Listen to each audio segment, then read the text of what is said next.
இந்த அற்புதமான தினத்திலே அவதரித்த என்றும் சாகா வரம் பெற்ற சஞ்சீவியாக வாழக்கூடிய சிவபெருமானின் 11வது அவதாரமாக ருத்ர அவதாரமாக அவதாரம் எடுத்த ஸ்ரீ ஆஞ்சநேய பெருமானுடைய பிறந்த தினம், அவதரித்த தினம் இன்று. அனுமனை பத்தி சாதாரணமா நம்ம நினைக்க கூடாது. ஏன்னா அவர் மாதிரி பிரம்மச்சரிய விரதத்தை கடைபிடித்தவர்கள் யாருமே கிடையாது. ஒரே ஒரு செய்தி இந்த நேரத்தில் நான் இந்த இடத்தில் பதிவு செய்கிறேன். ராமன் மீது அவர் எவ்வளவு அன்பு வைத்தார் என்பதை மட்டும் நான் இந்த இடத்திலே பதிவு செய்கிறேன். சீதை தன்னுடைய கணவர் ராமருடைய ஆயுள் அதிகமாக வேண்டும் என்ற காரணத்தால் தினந்தோறும் செந்தூரத்தை தன்னுடைய நெற்றியில் வைப்பது வழக்கம். ஏன்னா நம்ம இன்னைக்கு அனுமன் ஜெயந்தியில செந்தூரம் சாட்டம் அனுமனுக்கு ஏன் நம்ம தெரிஞ்சுக்கணும். இதெல்லாம் உங்க குழந்தைங்களுக்கு சொல்லிக் கொடுக்கணும். நம்மளுடைய அடுத்தடுத்த சந்ததிக்கு சில விஷயங்கள் சொல்லிக் கொடுக்கறதா போய் சேராத நின்று போயிடும். தினந்தோறும் சீதை ராமனுடைய கணவனுடைய ஆயுள் அதிகரிக்க வேண்டும் அப்படின்னு செந்தூரத்தை வைப்பாங்க. போய் அனுமன் கேட்கிறாரு, நீங்க ஏன் தினந்தோறும் இந்த செந்தூரத்தை வைக்கிறீங்கன்னு கேட்கும் போது சீதை சொன்ன பதில் தான் இது. என்ன அப்படின்னா, ராமனுடைய ஆயுள் அதிகமா இருக்கணும். இதை கேட்ட மாத்திரத்திலே அடுத்த நொடியிலேயே உடம்பு முழுவதும் செந்தூரத்தை பூசி கொண்டாராம் அனுமன். காரணம் என்ன தெரியுமா? பல ஆயிரம் ஆண்டுகள் ராமன் நல்லா இருக்கும். இன்னைக்கும் ராமனை பத்தி நம்ம இந்த இடத்துல பேசுறோம்ல. ஏன்னா கடவுளாக இருந்து மனிதனாக அவதரித்தவர் ராமன். சாதாரண விஷயம் கிடையாது. இந்த அனுமன் இப்படியாப்பட்ட அனுமனை பற்றி வரிசையாக சொல்லிக் கொண்டே போகலாம். ஏனென்றால் லட்சுமணனுடைய ராமன் லட்சுமணன் நம் கேள்விப்பட்ட பெயர். லட்சுமணனுக்கு ராவணனுடைய கூட்டத்தால் ஒரு பேர் ஆபத்து, மயங்கி விழுகிறான். உயிர் போகக்கூடிய ஆபத்தில் இருக்கிறான். அப்பொழுது சஞ்சீவி என்ற மூலிகை இருந்தால் மட்டும்தான் யாரை காப்பாற்ற முடியும்? லட்சுமணனை காப்பாற்ற முடியும். அனுமனை அழைக்கிறார்கள். இன்று மாலை சூரிய அஸ்தமனத்துக்குள் நீ சஞ்சீவி மூலிகையை கொண்டு வரவில்லை என்றால் லட்சுமணன் பிழைப்பதற்கான வாய்ப்பே இல்லை என்று சொல்லும் போது இந்த சஞ்சீவி மூலிகையை தேடிக்கொண்டு தற்போது எங்களுடைய ஆன்மீக சொற்பொழிவு செய்யக்கூடிய பெரும் மதிப்புக்கும் மரியாதைக்கும் உரிய, எங்களுக்கெல்லாம் குருநாதராக விளங்கக்கூடிய மரியாதைக்குரிய ஷேக்ஸ்பியர் அண்ணார் அவர்களுக்கு நம்முடைய எம்கே கன்ஸ்ட்ரக்ஷன் ஸ்ரீ ராமபக்த ஆஞ்சநேயர் அறக்கட்டளை சார்பாக மரியாதை செய்யப்படுகிறது.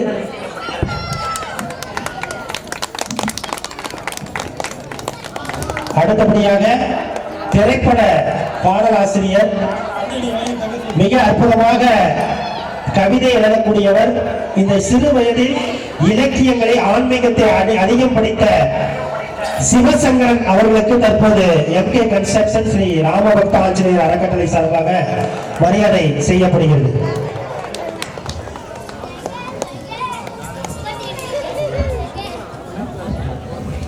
இப்படியே ஆசிரியர் தங்கதுரை அவர்களுக்கு மரியாதை செய்யப்படுகிறது. பட்டிமன்ற பேச்சாளர் சிறந்த சிந்தனையாளர் அவர்களை இந்த நேரத்தில் வாழ்த்துகின்றோம். மூலிகையை எடுத்துட்டு சொல்லிட்டாங்க. இப்ப பாருங்க, நம்மளுடைய அனுமன் சஞ்சீவி மூலிகை தேடிட்டு போறாரு. நேரம் ஆயிட்டே இருக்குது. நேரத்துக்குள்ள கொண்டுட்டு போனா அந்த மலையை ஃபுல்லா தேடுறாரு. அவர் மிகப்பெரிய பலசாலி. ஏன்னா உங்களுக்கு எல்லாம் தெரியும், சிறுவனாக இருக்கும் போது சூரியனையே விழுங்கிறதுக்கு முயற்சி செஞ்சவர் அனுமன். அவ்வளவு பெரிய ஆற்றல் படைத்த அனுமன். அந்த அனுமன் இதை தேடி பிரயோஜனம் கிடையாது அப்படின்னு அந்த சஞ்சீவி மலையவே தூக்கிட்டார். மலையவே தூக்கிட்டு வந்து கொடுத்து லட்சுமணனை காத்த, நம்மை காத்து கொண்டிருக்கக்கூடிய சாகா வரம் பெற்ற அனுமனுடைய இந்த தினத்திலே நான் ஒரே ஒரு விஷயம் சொல்றேங்க. அதாவது சொல்லின் செல்வர்னு சொல்லுவாங்க. கம்பர் தான் சொல்லுவாரு, அனுமனை என்ன சொல்லுவாரு, சொல்லின் செல்வர். ஏன் தெரியுமா அந்த வார்த்தையை சொல்லியிருக்கிறாங்க? நல்ல வார்த்தைகளை பயன்படுத்தணும், நல்ல எண்ணங்களை இந்த மூளை சிந்திக்க வேண்டும். அதாவது சில பேர் பாருங்க நல்ல வார்த்தையை பயன்படுத்த மாட்டாங்க. நாணயன்னு ஒரு வார்த்தை இருக்குது, சில்லறைன்னு ஒரு வார்த்தை இருக்கு. ரெண்டும் ஒரே அர்த்தம் தான். ஆனா ரெண்டையும் எந்த இடத்துல பயன்படுத்தணுமோ அந்த இடத்துல பயன்படுத்தணும். இப்போ ஒருத்தரை பார்த்து இவர் ரொம்ப நாணயம் மிக்கவர்னா அது ஒரு மரியாதை, அதே சில்லறத்தனமானவர்னு சொன்னாங்கன்னா அது ஒரு மரியாதை. ரெண்டும் ஒரே வார்த்தை தான். இந்த வார்த்தைக்கு இருக்கக்கூடிய மதிப்பு இருக்குது பாத்தீங்களா? உண்மையாலுமேங்க ஒரு நடந்த விஷயத்தை நான் சொல்றேன். அந்த வார்த்தை என்ன சொல்லிக்கிறாங்க, இனிய உணவாக இன்னாத கூறல் கனி இருப்ப காய் கவர்ந்தட். கனி இருக்கும் போது, பழுத்த பழம் இருக்கும் போது காயை எடுத்து நம்ம கடிப்போமா? ஒரு எங்க பக்கத்து வீட்டுல ஒரு உறவினர் மருந்து குடிச்சுட்டார். அவர் ஹாஸ்பிட்டலுக்கு தூக்கிட்டு போறா, நாங்க தூக்கிட்டு போறோம். அவருக்கு அரை உசுறு இருக்குது, அரை கண்ணு தான் திறந்தது. அவர் அப்படி ஆஸ்பத்திரிக்கு போகும்போது அந்த அரை கண்ணை திறந்து பார்க்கிறார். ஆஸ்பத்திரி வந்து 2வது மாடியில் இருந்தது. என்ன எழுதிக்கிறான், மேலே போகும் வழி. கண்ணை திறந்து இப்படி பார்த்தாரு, மேலே போகும் வழி. கண்ணை மூடிட்டார். திரும்ப அப்படியே மெல்ல அவரை ஆஸ்பத்திரிக்கு கூட்டிட்டு போறான். ஆஸ்பத்திரிக்கு போனா அங்க எழுதி வச்சிருக்கிறான், டாக்டர் பேர் கைலாசம். அதை படிச்சுட்டு இன்னும் முக்காவாசி வழி போயிடுச்சு. இது கூட பரவாயில்ல. அடுத்தது ஒரு வரி எழுதி போட்டுக்கிறான், குறைந்த செலவில் அத்தனையும் அடக்கம். அவருக்கு அடக்கம் மட்டும் தான் எனக்கு தெரியுது. எதுக்கு இதை சொல்றேன்னா, இன்னைக்கு உண்மையாலுமே இந்த சொற்பொழிவு இருக்குது இல்லைங்க, ஆன்மீக சொற்பொழிவு, இதை கேட்கறதுக்கே நீ கூட்டம் கம்மி. ஏன் அவங்களை வந்து சிரிக்கிறீங்க பாத்தீங்களா? கேட்டதும் சிரிக்கும், சிரிப்பு வந்தா சிரிக்கும், அழுக வந்தா அழுகும். சில பேர் பாருங்க, நான் ஜோக் சொல்லும்போது பக்கத்துல இருக்கிறவங்க பார்ப்போம், சிரிச்சாதான் இவர் சிரிப்பார். ஏன்னா தெரியாம நாம மட்டும் சிரிச்சுட்டா நம்மளை பைத்தியக்காரன்றாங்க. அதனால சிரிப்பு வந்தா சிரிச்சிடும். எனக்கு தாகம் வந்தா தண்ணி குடிச்சிருவாங்க. இப்ப இதே மாதிரிங்க திருவாரூர்ல எங்க ஆசிரியர் புலவர் ஒருத்தர், அவர் திருக்குறள் வகுப்பு எடுப்பார், இந்த மாதிரி சொற்பொழிவு பண்ணுவார். அவருடைய அனுபவத்தை எங்களுக்கு சொன்னார். அந்த விஷயத்தை நான் உங்களுக்கு சொல்றேன். அவர் திருக்குறள் சொற்பொழிவு பண்றதுக்கு ஒரு ஊருக்கு போறார், ஒரு கோயிலுக்கு. இந்த மாதிரி அந்த கோயிலுக்கு போகும்போது அந்த கோயிலில் இருக்கக்கூடிய நிர்வாகி, ஐயா அடுத்த வாரம் சனிக்கிழமை நம்மளுடைய ஆலயத்துல உங்களோட திருக்குறள் சொற்பொழிவு அப்படின்னு சொல்லிட்டாரு. இவர் கற்பனை பண்ணிட்டார், ஏதோ ஒரு 500-1000 பேர் வருவாங்க அப்படின்ட்டு. இவர் திருக்குறளோட அதிகமா விடிய உட்காந்து திருக்குறளை இவர் வந்து மனப்பாடம் பண்றாரு. அந்த அத்தனை உரையும் படிக்கிறாரு. போறாரு, போய் பார்த்தா 4 பேர் தான் உட்காந்துட்டு இருக்கிறாங்க. அந்த 4 பேரும் பாத்தீங்கன்னா அந்த விழா அமைப்பாளர் 10 திருக்குறளை சொல்லி கொடுத்துட்டு அவர் ஐயா என்ன பண்றீங்கன்னா அந்த 4 பேரையும் கூப்பிட்டுக்கிறாரு. ஐயா அடுத்த வாரம், ஏன்னா இது வேற 28 வாரம் ஒத்துக்கிட்டார், அடுத்த வாரம் வரேன், ஒரு 15 பேர்லாச்சும் இருந்தா பரவாயில்ல, 4 பேரை உட்கார வச்சுட்டீங்க, அவன் எல்லாம் செத்த உடையில வெத்தலை கொடுத்த மாதிரி உட்காந்துட்டு இருக்கிறான், எங்களால பேசவே முடியல. அடுத்தது வந்து அவர் ஒரு அந்த கோயில் நம்ம 4 பேரும் சேர்ந்து ஒரு கூட்டம் போட்டு ஒரு முடிவு பண்றாங்க. கூட்டம் வரதுக்கு என்ன பண்றது? அப்பதான் என்ன முடிவு பண்றாங்க அப்படின்னா, சுண்டலும் புளியோதரையும் கொடுக்கலாங்கிற முடிவு வராங்க. அடிஷனலா திருக்குறள் வகுப்பு மெயின். அடிஷனலா என்ன பண்றாங்க, சுண்டலும் புளியோதரையும் கொடுத்துறாங்க. ஆமா, இவர் அடுத்த வாரம் சனிக்கிழமை போறாரு. கோயில் அப்படிங்கிற வெளியில கூட்டம் இருக்குது. இன்னும் ஒரே ஆச்சரியம், நம்ம திருக்குறள் வகுப்பு கேட்கறது இவ்வளவு கூட்டமா? வெளியில எழுதி போட்டுக்கிறாங்க போர்டெல்லாம். இவர் போறாரு, இவரை உள்ள விட மாட்டேங்கிறாங்க. நாங்க இவ்வளவு நேரம் வரிசையில் முன்னாடி இப்ப வந்து வாங்கிட்டு போயிடலாம், நீ வந்துட்டியாங்க. எப்ப நான் தான் உள்ள போய் சொற்பொழிவு பண்ணணும் அப்படின்னு சொல்லி அவரு அந்த விழா கமிட்டி வந்து அவர் உள்ள கூட்டிட்டு போறாங்க. அவ்வளவு கூட்டத்துல, அப்படி கூட்டத்துல போய் அவர் உட்கார்றாரு. திருக்குறள் வகுப்பு ஆரம்பிக்கிறார். இந்த கூட்டத்தை பார்த்ததும் அவர் வந்து, அதாவது அந்த ஜென்ம பலனே இன்னைக்கு தான் அடைஞ்சிட்டேன்னு அப்படியே உற்சாகமான குரல்ல ஆரம்பிக்கிறார் திருக்குறள். ஆரம்பிக்கும் போதே அவர் என்ன சொல்லிட்டாருன்னா, எந்த சந்தேகனாலும் உடனே கேட்டுங்க, எந்த சந்தேகம்னாலும் உடனே கேட்டுருக்காங்க. அந்த பக்கம் பார்த்தீங்கன்னா சுண்டல் புளியோதரை எல்லாம் ரெடியா இருக்கு. என்ன ஒரு முடிவு பண்ணிட்டாங்கன்னா முன்னால கொடுத்தா எல்லாம் போயிடுவாங்க. அதனால சொற்பொழிவு முடிச்சுட்டு கொடுக்கலான்னு ரெடியா இருக்கு. இவர் ஒரு குரலுக்கு சொல்லி விளக்கம் சொல்றாரு. ஒருத்த படார்னு எழுந்திருச்சான். அவருக்கு ஒரே ஆச்சரியம். அடனட எந்த ஊர்லயும் திருக்குறள்ல சந்தேகமே கேட்கல. இவன் சந்தேகம் கேட்கிறான். என்ன சந்தேகம்னு கேட்டார். எந்த சந்தேகம் கேட்டான். ஐயா எத்தனை திருக்குறள் சொல்லி தருவீங்க அப்படின்னு. எத்தனை திருக்குறளா? ஏன் அப்படின்னா, இல்லைங்கய்யா திருக்குறள் 2000 வருஷமா இருக்குது. அது அப்ப சொன்னாலும் அதே குரல் தான், இப்ப சொன்னாலும் இதே குரல் தான், இன்னும் 10 வருஷம் கழிச்சு சொன்னாலும் அதே குரல் தான். சுண்டல் அப்படி கிடையாது. இப்ப சாப்பிட்டா ஒரு டேஸ்ட், இன்னும் ஒரு அரை மணி நேரம் கழிச்சு சாப்பிட்டா ஒரு டேஸ்ட், நாளைக்கு சாப்பிட்டா ஒரு டேஸ்ட். அதுக்கு தான் கேட்டேன். அவருக்கு அப்படியே தூக்கி வாரி போட்டுச்சு. அப்புறம் தான் அவர் மனசை தேத்திக்கிட்டு ஒரு 10 குறளை நடத்துறதுக்குள்ள அவன் சுண்டலை பத்தியும் புளியோதரையை பத்தியும் கேட்டு கடைசியா அவர் முடிச்சுட்டு எல்லாம் வாங்கிட்டாங்க. அடுத்தது விழா முடியும் போது ஒருத்தர் வந்தாரு. அதான் பெரிய ஹைலைட். ஐயா உங்களை பார்த்து தான் பேசணும்னு நான் வந்தேன். இவருக்கு ஏதோ இந்த புண்ணியமான திருக்குறள் பெற்றெடுத்த வாரிசு ஒன்றுனாச்சும் இந்த கூட திறக்கிறாரு. ஐயா சொல்லுங்கன்றாரு. சுண்டல் புளியோதரையோட நிறுத்தாதீங்க, அடுத்த வாரம் சக்கரை பொங்கலும் சேர்த்தி கொடுங்கன்னு இருக்கிறாரு அவர். எதுக்கு நான் இந்த விஷயத்தை சொல்றேன்னா, என்ன நோக்கத்திற்காக அந்த விழா நடத்தப்பட்டதோ அந்த விஷயத்தை யாருமே கேட்கல. உண்மையாலுமே ஹரிச்சந்திரனுடைய புராணம் எதுக்கு படைக்கப்பட்டது? அதாவது உண்மையை மட்டும்தான் பேசணும், பொய்யே பேசக்கூடாது. அதுக்குதான் ஹரிச்சந்திரனோட புராணம். ஆனா நம்மளால எப்படி எடுத்துக்கிறான், ஹரிச்சந்திரன் மாதிரி நம்ம பொய்யே பேசாம இருந்தா வாழ்க்கையில கஷ்டப்பட்டே சுடுகாட்டுக்கு வேலைக்கு போகணும். சொல்லி செல்வர் என்று அனுமதி சொல்லியதற்கு காரணம் என்ன தெரியுங்களா? நல்ல வார்த்தைகளை பயன்படுத்துவார். ஏன்னா ராவனுக்கு சீதை எங்க இருக்கிறாங்கன்னே தெரியல. ராவணன் கடத்திட்டு போயிட்டார். ஆனா எங்க இருக்கிறாங்க, உயிரோட இருக்கிறாங்களா என்னன்னே தெரியல. அனுமனை அனுப்பியாச்சு. அனுமன் என்ன வார்த்தை சொல்லுவார்னு ராமன் ஒரு வார்த்தை தப்பா சொன்னா கூட ராமன் உயிர் போயிடும். அந்த அளவுக்கு பாசம் சீதை மேல. கணவன் மனைவி பாசம்னா அப்படி இருக்கும். இந்த காலத்துல இருக்குதான்னு மனசாட்சிக்கு விட்டுறாங்க. அங்க ஒரு அக்கா சிரிக்கிறாங்க.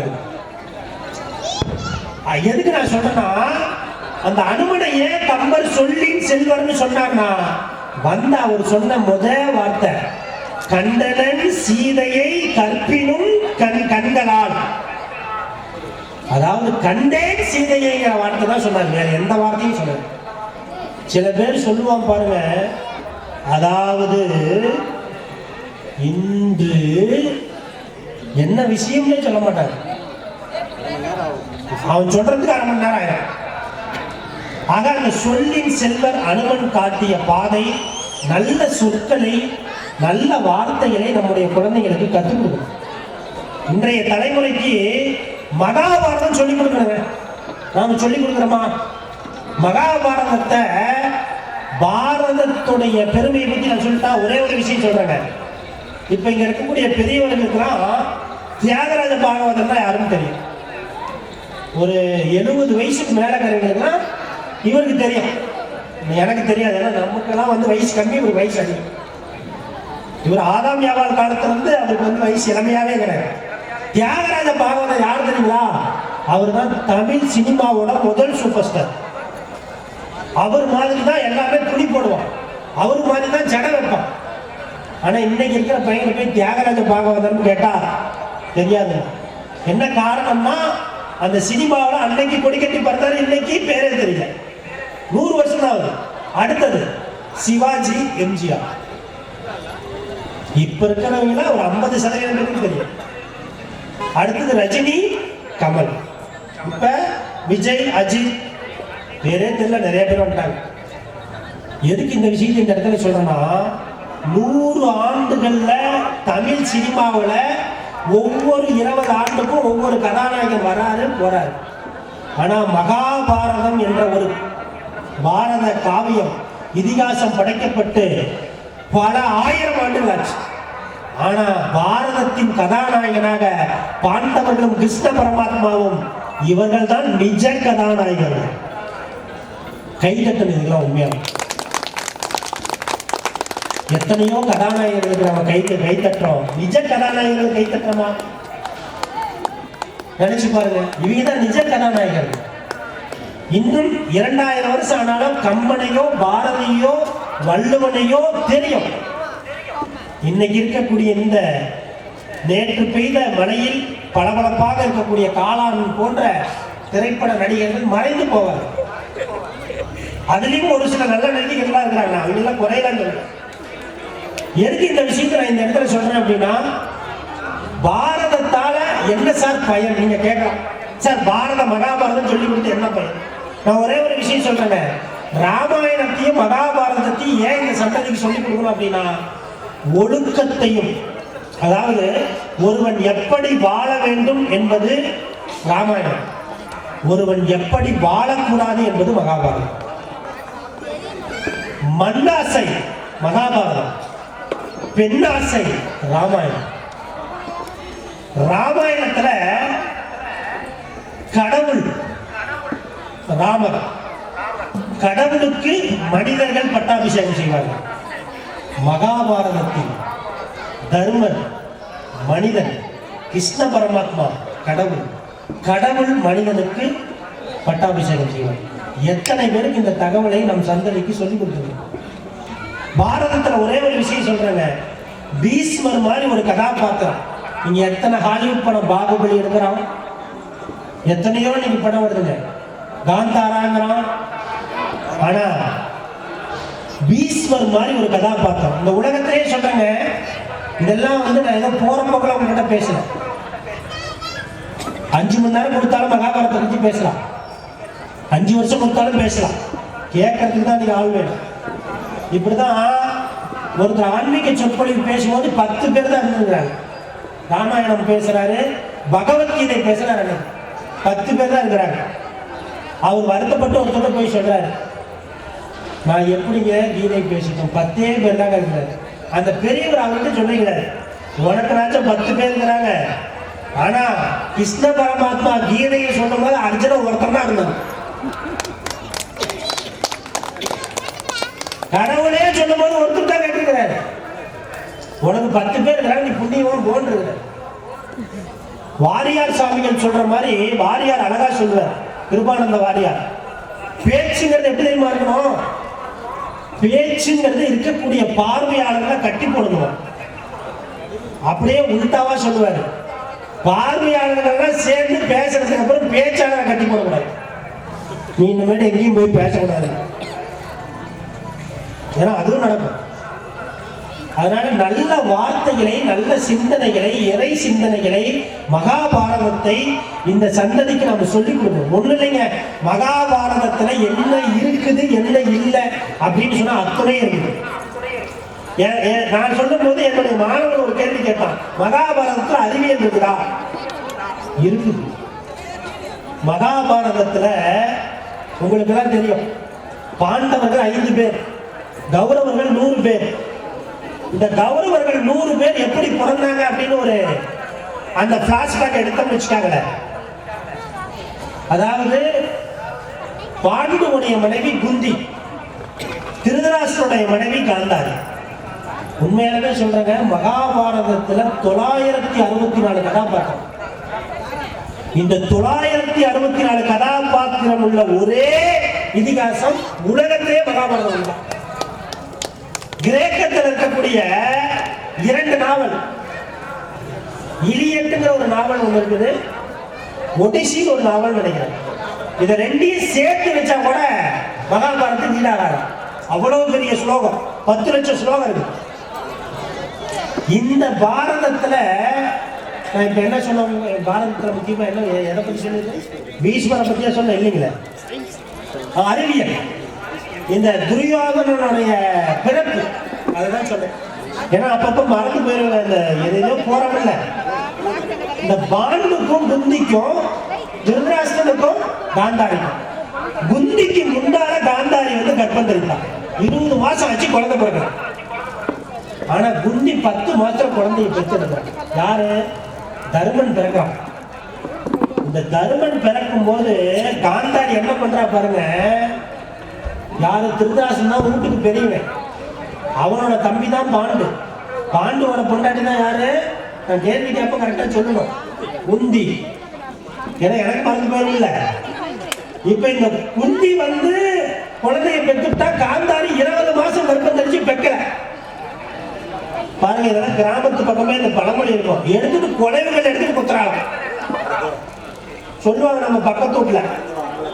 அடுத்த ஆம்பளை பிள்ளை பார்த்தா பக்கத்து வீட்டுக்காரி கொலைகள் எடுத்து குத்துறாங்க. அது உண்மையான மகாபாரதம் நடந்ததுங்க. இவன் கல்ல எடுத்துட்டு குத்துறா, இந்த சதை பிண்டங்கள் போய் அப்படியே விழுது. இப்ப அந்த முனிவர் வராரு, வந்து என்ன பண்றாரு அப்படின்னா 100 பானைகளை எடுத்து வரிசையா வைக்கிறார். இந்த சதை பிண்டங்களை போடுறாரு. போட்டு சொல்றாரு, இதிலிருந்து ஒவ்வொரு நாளும் ஒவ்வொரு உயிர் பிறக்கும், ஒவ்வொருத்தன் வருவான். அப்ப பாருங்க, அந்த அம்மா சொல்லுது, ஆம்பளை பிள்ளையா பொம்பளை பிள்ளையான்னு கேட்குது. அப்பயே பாரதத்துக்கு 100ல 100மே ஆணு கௌரவர்கள். ஐயா ஒரே ஒரு பொம்பளை பிள்ளை. அவர் பார்க்கறாரு, 100 எடுத்து போட்டார் வரிசையா. அந்த சதை பிண்டங்கள்ல ஒண்ணு கொஞ்சமா இருக்குது, அதை எடுத்து அப்படி போடுறாரு. அதான் துச்சனை. கௌரவர்களுக்கு ஒரே ஒரு தங்கச்சி தான், 101. எதுக்கு இந்த இடத்துல நான் சொல்றேன், பாரதத்துல இந்த காட்சிய இன்னைக்குதான் நாம என்ன பண்றோம், டெஸ்ட் டியூப் பேபின்னு ஒண்ணு சொல்றோம். ஆனா பல 1000 வருஷத்துக்கு முன்னாலேயே டெஸ்ட் டியூப் பேபியை சொன்னது மகாபாரதம். இது எத்தனை பேருக்கு தெரியும்? ஏன்னா ரைட் சகோதரர்கள், அறிவியல் ரைட் சகோதரர்கள் 19ஆம் நூற்றாண்டுல என்ன கண்டுபிடிக்கிறாங்க? விமானத்தை கண்டுபிடிக்கிறாங்க. ஆனா ராமாயணம் 2000 வருடங்களுக்கு முன்னே கம்பராக எழுதப்பட்டது. ஆனா ராமாயணம் தோன்றிய காலம் பல 1000 வருஷம் ஆகுது. ஆனா ராவணன் சீதை எப்படி கடத்திட்டு போனா? புஷ்ப விமானம் என்ற வார்த்தையை ராமாயணத்துல இருக்கு. அதுதான் அறிவியல் இருக்குதானா இருக்கு, ஆன்மீகம் இருக்குதானா இருக்குது, மருத்துவம் இருக்குதானா இருக்குது. இதில் இல்லாத துறைகளே கிடையாது. அதனால்தான் தயவு செய்து மெய்யன்பர்களே, உங்களிடம் நாங்கள் சொல்வது, பாரதத்தையும் ராமாயணத்தையும் உங்களுடைய குழந்தைகளுக்கு தயவு செய்து அறிமுகப்படுத்தும். பாரதத்தில் இருக்கக்கூடிய பீஷ்மர் கதாபாத்திரமாக இருக்கட்டும், பீமன். ஏங்க ஒரே ஒரு விஷயம் இந்த இடத்துல நான் ஒரு கருத்தை பதிவு செய்றேன். பீமனுடைய சகோதரர் தான் அனுமன். எப்படின்னு கேட்பீங்க? பீமன் வாயுபுத்திரன், அனுமனும் வாயுபுத்திரன். எங்க மகாபாரதத்துல பீமன் வந்து காட்டுக்கு போகும்போது அந்த காட்டுல அனுமன் படுத்துட்டு இருக்கிறார். பீமன் பலசாலி, யாரை பார்த்தாலும் அப்படி, அது அரச மரமா இருந்தாலும் சரி, ஆலமரமா இருந்தாலும் சரி, ஒரே கையில பிடிங்க வச்சுருவோம். என்ன ஒரு வானரம் படுத்துட்டு இருக்குது அப்படின்ட்டு என்ன பண்றாருன்னா, இந்த வாழை தூக்கி எங்கிட்டு நம்ம போறான்னு வாழை தூக்குறாரு. எவ்வளவோ பெரிய கதாயுதத்தை மலைகளை தூக்கிய பீமனால இந்த வாழை தூக்க முடியல. ஏன்னா படுத்துட்டு இருக்கிறது அனுமன் தெரியல. அப்புறம் தான் பாக்குறாரு, போய் கண்டிப்பா புரிஞ்சுக்கிட்டாரு. இவர் மிகப்பெரிய வணங்கும் போதுதான் அனுமன் சொல்றாரு, அனுமன் சில புத்திகளை பீமனுக்கு கொடுத்தது. அதாவது இந்த மகாபாரதத்திலையும் ராமாயணத்தில் ஒரே கதாபாத்திரம் அனுமன். நேற்று பட்டிமன்றத்தை கொண்டு அதை பதிவு செய்யும். ஏன்னா அனுமனுடைய அந்த ஒவ்வொரு செய்திகளும் படிக்க படிக்க படிக்க படிக்க பேரானது.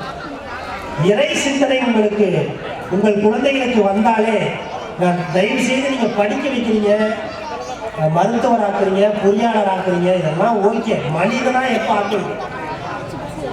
மனிதர்களாக ஆக்குவதுதான் இங்கே வேலை. இந்த மாதிரி இறை சிந்தனைகளை, இறை பாடல்களை ஒன்றும் இல்லை, ஒவ்வொரு கோயிலுக்கும் போய் ஒவ்வொரு நம்ம என்ன பண்றோம், சிவபெருமான் தான் போறோம். என்ன கேட்கறோம்? பக்கத்து வீட்டுக்காரன் 3 மாடி கட்டிட்டான், நான் ஒரு 4 மாடினாச்சும் கட்டணும். இப்படியா போய் கேட்க? கடவுள் கொடுக்க வேண்டும் என்று நினைத்தால் யாரும் தடுக்க முடியாது. திருவண்ணாமலைக்கு போய் கல்லெடுத்து எடுக்கிறான் மாடி கட்டுறதுக்கு, அங்க வேண்டுதல் வச்சுட்டு வரான். நீங்க விநாயகருக்கு போனா விநாயகர் துதின்னு ஒன்று இருக்கு. 5 கரத்தினை, ஆணை முகத்தினை, இந்தி நிலம்பரை போலும் ஏற்றினை நந்தி மகந்தனை நாட பகுதினை புந்தியில் வைத்தடி போட்டுக்கின்றன. அவ்வளவுதான். விநாயகர் துதிய நீங்க துதித்தீங்கன்னா போதும், விநாயகர் உங்களை பார்த்துப்பாரு.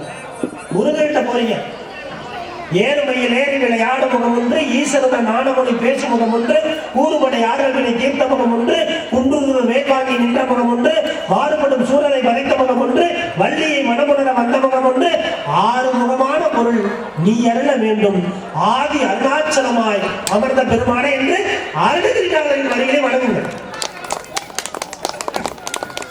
அம்மன் அது பெரியாண்டிச்சி அம்மனாக இருக்கட்டும், பத்திரகாளியாக இருக்கட்டும், எந்த அம்மனை பார்த்தாலும் அபிராமி பட்டர் 1000 பாடல்கள் அபிராமி அந்தாதியில் கொடுத்திருக்கிறார். அந்தாதி என்றால் என்ன? அந்தம் கூட்டல் ஆதி அந்தாதி. அந்தம் என்றால் முடிவு, ஆதி என்றால் தொடக்கம். அபிராமி பட்டர் 1000 பாடல்கள்ல எந்த வார்த்தையில முடிக்கிறாரோ அந்த வார்த்தையில தொடங்குவார். அதான் அபிராமி அந்தாதி. அந்த அபிராமி அந்தாதியை போய் பாடுங்க. தனம் தரும் கல்வி தரும், ஒரு நாளும் தலைவலியா மனம் தரும், தெய்வ வடிவம் தரும், நெஞ்சில் வஞ்சமிலா இனம் தரும், நல்லெண்ணை எல்லாம் தரும், கடம் தரும் பூக்களால் அபிராமி கிடைக்கின்றது. ஆத்தாளை எங்கள் அபிராம வள்ளியை அண்டமெல்லாம் பூத்தாளை, மாதவமோ நிறத்தாளை, புவியடக்க காத்தாளை, கையில் அங்குச பாசங்கசமும் கரும்பங்கையும் சேர்த்தாளை, முக்கண்ணியை தொழுவார்க்கு ஒரு தீங்கு பிள்ளையேன்னு வணங்கணும். எந்த கடவுளுக்கு வேணாம். சிவபெருமான்கிட்ட போனீங்கன்னா இந்த தமிழுக்கு கிடைச்ச ஒரு பெருமை என்ன தெரியுங்களா? கடவுளே அடியெடுத்து பாடிய ஒரு புராணம் தான் உங்களுக்கு தெரிய திருத்தொண்டர் தொகை. பெருமான் பெரிய புராணத்தை பாடும்போது சிவபெருமானே வந்து அடியெடுத்து கொடுத்தார். அந்த உலகளாக வந்து ஓதற்கரியவன், நிலமுலாவிய நீர்மணி மேனியன், அழகில் ஜோதிய நம்பலத்தாடுவான், மலர் சிலம்படி வாழ்க்கை வழங்குவான். சிவபெருமான் இறைவனை எப்படி வணங்குவது என்று நாம் சொல்லிக் கொடுக்கிறோம். நீங்க நினைக்கிற கோயில் எதுக்கு கட்டுறாங்க? கோயில் இந்த விஷயத்தை சொல்லிட்டு நானு அடுத்தடுத்து பேசுறதுக்கு என்ன 2 பேர் வந்திருக்கிறாங்க, நானே பேசிக்க முடியாது. கோயிலுடைய அமைப்பு, ஒவ்வொரு கிராமத்திலும் ஒரு கோயில் இருக்கிறது என்றால் அந்த சாமிக்கு பெரியவர்களுக்கு தெரியும், அந்த சாமிக்குன்னு ஒரு நட்சத்திரம் இருக்குது, அந்த சாமிக்குன்னு ஒரு ராசி இருக்குது. எப்படி நம்ம குழந்தைய பெற்று பேர் வைத்து ராசி நட்சத்திரம் வைக்கிறோமோ, இந்த ஊரில் ஒரு மாரியம்மன் கோயில் இருந்தால் அந்த மாரியம்மனுக்கு ஒரு ராசி ஒரு நட்சத்திரம் உண்டு. அது மட்டும் கிடையாது, கோயில் கட்டக்கூடிய இடம் இருக்குது பாத்தீங்களா, அது யாருமே நம்ம நினைக்கிற இடம் கிடையாது. அதாவது கோயில் கட்டும் போது பாருங்க, இந்த அஷ்டபத்தன கும்பாபிஷேகம் ஒன்று பண்ணுவாங்க. என்ன தெரியுங்களா? கீழே வந்து செம்பு தகடு வைப்பாங்க. எதுக்கு வைக்கிறாங்கன்னு நம்ம என்னைக்காவது யோசிச்சுக்கிறோமா? அந்த செம்பு தகடை வச்சு அஷ்டபத்திரம் வச்சு அது மேலதான், அதுக்கு பேரு கருவறை.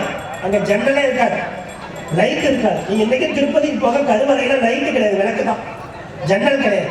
காரணம் என்ன தெரியுங்களா? இந்த கருவறைக்குள்ள அந்த தகடு வைக்கிறாங்க பாத்தீங்களா, இந்த தகடு தான் சிம் கார்டு. மேல பாருங்க கலசம் வைப்பாங்க. கருவறைக்கு நேரம் என்ன இருக்கும்? கோபுரம். அதுல என்ன வைப்பாங்க? கலசம் தான் டவர். உண்மை, இது அறிவியல் பூர்வமான உண்மை. அந்த கலசம் என்ன பண்ணும்னா நல்ல கதிர்வீச்சுகளை உட்கவரும். இந்த கதிர்வீச்சு நேரம் எங்க போகும்? கடவுளுக்கு கீழே இருக்கக்கூடிய தகடுக்கு போகும். அதுல பாருங்க ஒரு கோல் வச்சிருப்பாங்க, ஒரு ஓட்டை வச்சிருப்பாங்க. அதெல்லாம் காரண காரியத்தோடு நம்ம முன்னோர்கள் வைக்கல, பெரியவர்கள் வைக்கல.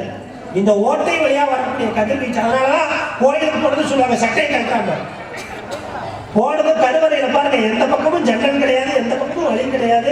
நேரா கடவுளுக்கு அந்த கதிர்வீச்சு நம்ம மேல பட்டா நம்மளுடைய அத்துணை அந்த கெட்ட சுவாதீனங்களும் கிடைக்கும். இதுதான் அறிவியல் ரீதியாக உண்மை. அறிவியலும் ஆன்மீகமும் பயணிக்கக்கூடிய பாதை எப்படி இருந்தாலும் போய் சேரக்கூடிய இடம் ஒண்ணுதான்.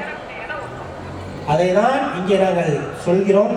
இந்த அற்புதமான இந்த ஆஞ்சநேயர் ஜெயந்தியில் அடுத்தபடியாக ஒரு 20 மணித்துளிகள் நம்முடைய ஷேக்ஸ்பியர் அண்ணார் உங்களுக்கு உரையாற்றுவார். அதன் பிறகு சிவசங்கரன் திரைப்பட பாடலாசிரியர் அவர் ஒரு 20 நிமிடம் உரையாற்றுவார்.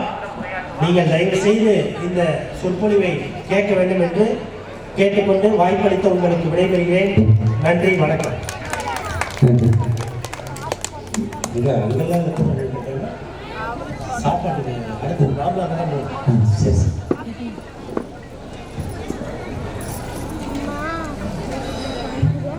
சரி சரி. 10 பேர் விட்டாங்களா? இந்த நிகழ்ச்சிக்கு ஏற்பாடு செய்த மதிப்புக்கு மரியாதைக்கும் உரிய பக்தராம பக்தனுடைய ஆலயத்திலே ஆஞ்சநேயருடைய பிறந்த நாள் விழாவிலே கலந்து கொண்டதிலே பெருமை.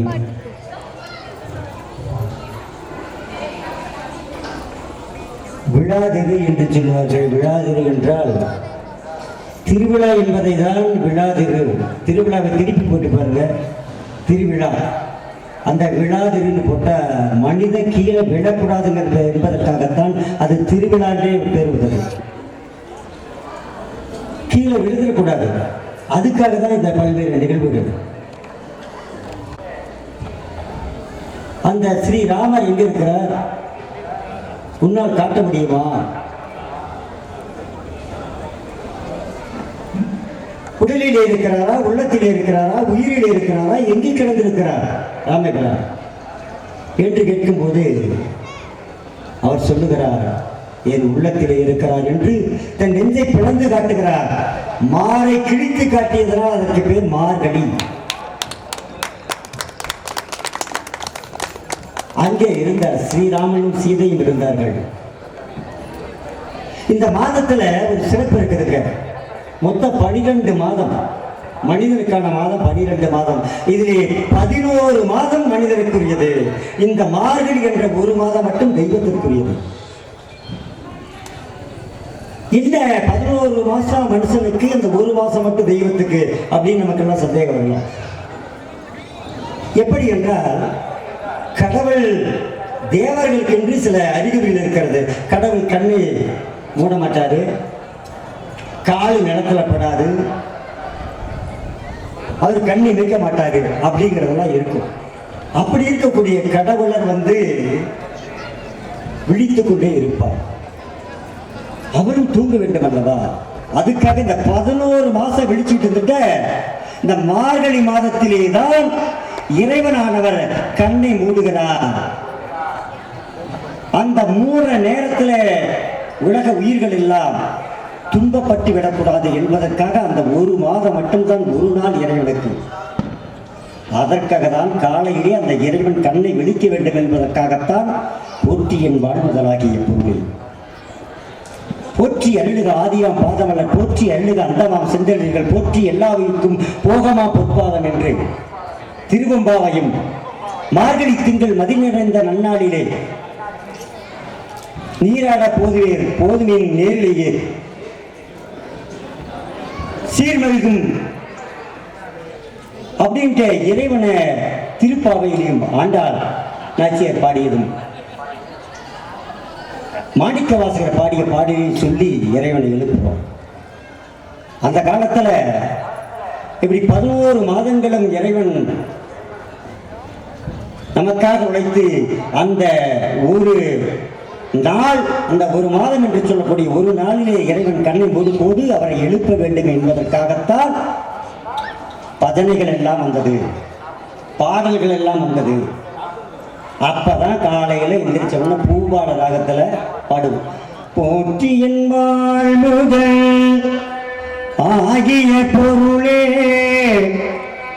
புலர்ந்தது பூங்கல இணை துணை மலர் கொண்டே ஏற்றின் திருவடி எமக்கல் மலருவோ எழிலகை கொண்டு திருவடி தொழுகோம் சேற்றிதழ் கமலங்கள் மலரும் தன்மைகள் சூழ் திருப்பெருந்துரை உரை சிவபெருமானே ஏற்றிய கொடியுடை யாயனை உடையாய் எம்பெருமான் பள்ளி எழுந்தருளாயே எம்பெருமான் பள்ளி எழுந்தருளாயே.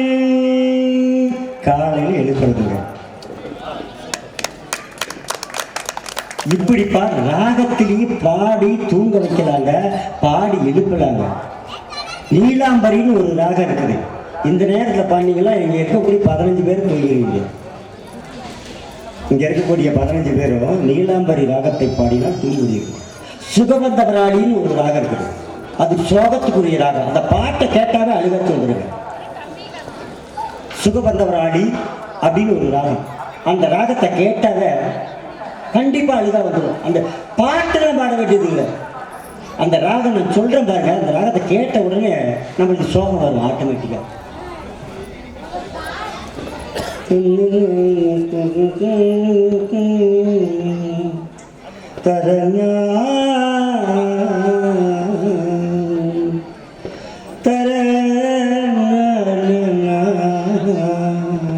பாருங்க சோகம் வருது பத்தியா. இந்த ராகத்திலேயே சோகம் வருதுங்க. நீலாம்பரி பாடினால் தூக்கம் வரும். இந்த 12 மாதத்திலே இறைவனை நாம் தட்டி எழுப்பி, இந்த ஒரு மாதத்திலே இந்த ஒரு நாளிலே எழுப்பி அப்பதான் பஜனை பாடுறா. ஸ்ரீராமா, கோவிந்தா, கோபாலா, சிவபெருமானே அப்படின்னு அந்த திருநாமத்தை ஹரே ராம ராம ராம ஹரே ஹரே, ஹரே கிருஷ்ண கிருஷ்ண கிருஷ்ண ஹரே ஹரே, வெற்றி வெடிவேல் முருகனுக்கு அரோகராய், இந்த நாமத்தை எல்லாம் சொல்லிக் கொண்டு வரும்போது அது மட்டும் இல்லைங்க. இந்த 12 மாதத்துல மார்கழியிலேயே விடிய காலம் வைத்தார்கள் தெரியுமா? எங்க ஒரு நல்லது இருக்குதோ அங்க ஒரு கெட்டது இருக்கும். எப்படி நல்ல இறைவனுடைய அந்த ஆத்மாத்மான ஆவி இந்த பூமியை நோக்கி வரக்கூடிய காலம் அந்த பனிக்காலமாக இருக்கக்கூடிய பிரணவ காலம் என்று சொல்லக்கூடிய விடிய காலம். அதே காலத்தால தாங்க கெட்ட ஆவிகளும் வரும். பாருங்க, இப்ப நாய்கள்லாம் பாரு மார்கழியில தான் ஊழையிடும். ஏன் நாய் ஊழையிடுது? எதையாவது இப்ப நான் ஏன்டா ஊழையிடுறேன் பாருங்க. ஒருத்தர் பார்த்தா கூட பார்க்காததை பார்த்தா தான் ஊழையிடுவோம். நாய்க்கு மட்டும்தான் ஆவியெல்லாம் தெரியுங்க. அப்ப இந்த நாய்க்கு குலைக்க முடியாது. நாய் குலைக்குங்க. குலைக்கிற நாய் குலைக்க முடியாத போறதுதாங்க ஊழை. அப்ப அது ஊழையிடும். ஏன்னா அந்த ஆவி துஷ்ட ஆவிகளை பார்த்து விட்டால் நாய் ஊழையிடும். அப்படி இருக்கும்போது அந்த கெட்ட ஆவிகளை துரத்துவதற்காக தான் 30 நாட்களும் இறைவனுடைய பதனையை பாடி பாடல்களை பாடி பாடி இந்த 30வது நாள் இருக்குது பார்த்தீங்களா, அதுதான் காப்பு கட்டு. பாருங்க எப்படி வகுத்திருக்கிறாங்க பாத்தியா. 30 நாள் பாடி அந்த எல்லையில கொண்டு போய் காப்பு கட்டிடுறது. அதுக்கப்புறம் இந்த துஷ்டாவிலாம் வரக்கூடாது.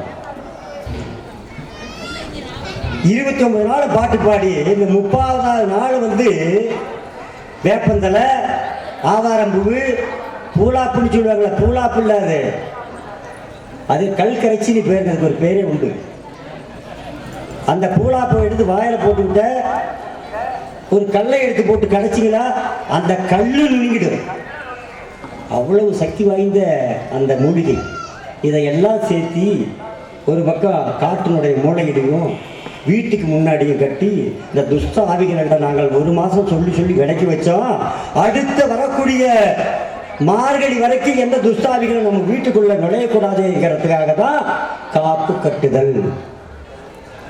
அப்புறம் காப்பு கட்டணத்துக்கு பிறகுதாக சூரியனுக்கு பொங்கலை வைக்கிறோம். வழிபாடிலே 6 வகையான வழிபாடுகள் இருக்கிறது. சிவ வழிபாடு, விஷ்ணு வழிபாடு, பெருமாளை கும்பிடுறது, முருக வழிபாடு, விநாயகருடைய வழிபாடு, இது நாமெல்லாம் கேள்விப்பட்டிருப்போம். சக்தி வழிபாடு, 5 வழிபாடு கேள்விப்பட்டிருப்போம். 6வது ஒரு வழிபாடு இருக்கிறது, அதுதான் சூரிய வழிபாடு.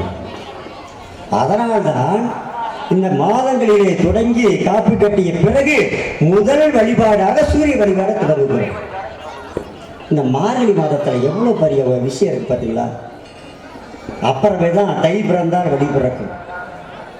அந்த சூரியன் கும்பட்டத்துக்கு பிறகுதான் எங்களுக்கு வழி பிறந்துச்சுடா. காட்டில் விளைஞ்சதை சாப்பிட்றோம், மாட்டை கும்பிட்றோம், ஏறி ஓட்டக்கூடிய கலப்பையை வழங்குறோம். அப்படிங்கிற அந்த மார்கழியினுடைய முடிந்து தை பிறக்கக்கூடிய நாளிலே நாம் அடியெடுத்து வைக்கிறோம் சந்தோஷத்தை. இது அற்புதமான நாள்.